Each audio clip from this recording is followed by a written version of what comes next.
Hi everyone. तो आप लोगों ने एमपीडीटी सेकेंड राउंड की कट ऑफ लिस्ट तो देख ही ली होगी और आपको सब कुछ पता चल गया होगा कि फर्स्ट राउंड की cut off list and second round की कट ऑफ लिस्ट में कितना डिफरेंस है। और अब आप लोगों के कई सारे कमेंट आ रहे हैं कि भैया क्या ये एमपीडीटी की मिस्टेक है या फिर क्या इसका क्या रीज़न है। तो इस वीडियो में हम इसी के बारे में बात करने वाले हैं।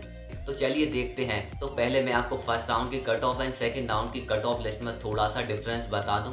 ये आप लोगों में से ही किसी ने भेजा है, आईटीडीएबीबी का है कि जो हमारी फर्स्ट राउंड के अंदर आईटीडीएबीबी सीएससी ओबीसी कैटेगरी की जो क्लोजिंग रैंक गई थी वो 48,000 थी। वहीं पर ये सेकंड राउंड के अंदर 69,000 हो गई। आप देख रहे हो डिफरेंस, 48 से सीधा 69,000 पे चली गई। और सेकंड है आईटीडीएबीबी सीएससी ईडब्ल्यूएस कैटेगरी की क्लोजिंग रैंक 45,000 थी फर्स्ट राउंड के अंदर और सेकंड राउंड के अंदर 72,000 पहुंच गई।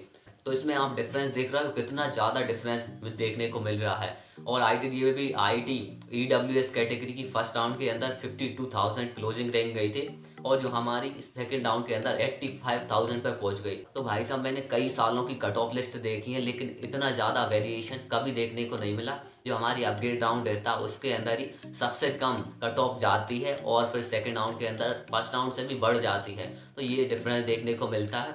लगभग 5 से 10,000 के बीच में डिफरेंस हो सकता है लेकिन यहाँ तो 30,000 20,000 के करीब डिफरेंस देखने को मिल रहा है।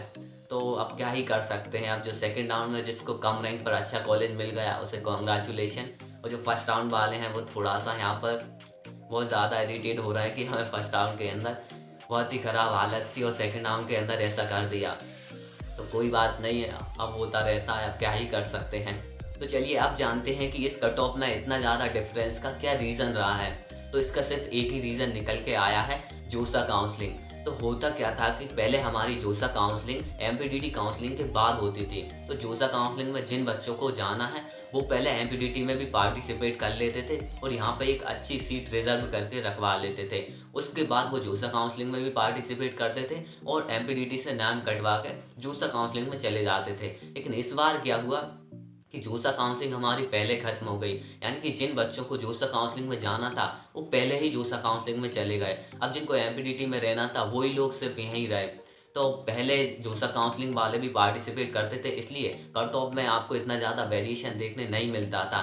तो हुआ क्या कि एमपीडीटी में केवल जो जिनको एमपीडीटी में ही पार्टिसिपेट करना था वही बच्चे बचे और इतना ज़्यादा कंपटीशन रहा नहीं, इसलिए सेकंड राउंड के अंदर आपको इतने ज़्यादा वेरिएशन देखने मिला। होता क्या है कि एमपीडीटी में फर्स्ट राउंड के अंदर वो 50 to 60% सीट्स भर लेते हैं। तो जिनकी अच्छी अच्छी रैंक थी वो ज़्यादातर एमपीडीटी के फर्स्ट राउंड में ही फिल हो गए। अब जो कम रैंक वाले बचे वही सारे बचे थे, इसलिए आपको इतना ज़्यादा वेरिएशन देखने मिला है। और ये एमपीडीटी की कोई भी गलती नहीं है, कॉम्पिटिशन कम था, कम लोग थे, सीट्स ज़्यादा थी। क्योंकि फर्स्ट राउंड के अंदर 50 to 60% सीट्स भरा जाती हैं। अब 40% के लगभग सीट्स बचती हैं, उसमें से 10% लगभग सीएलसी राउंड में पहुंच जाते हैं और 30% बचती हैं। तो काफ़ी सीट्स बची थी, इसलिए आपको ये ज़्यादा वेरिएशन देखने मिला है। और आप लोगों में से कई लोगों का एक और डाउट आ रहा है कि क्या इस कट ऑफ का सीएलसी राउंड में कोई इफेक्ट देखने मिलेगा या नहीं मिलेगा। तो बता दूं, CLC round number of vacant seats पर डिपेंड करता है और अभी हमें पता नहीं चला है कि किस कॉलेज में कितनी सीट्स बची हैं। ये आपके इंटरनल ब्रांच चेंज के बाद पता चल जाएगा, तो उसके बाद ही फिक्स बता पाएंगे। लेकिन हाँ, इसका थोड़ा सा इफेक्ट आपको देखने मिलेगा।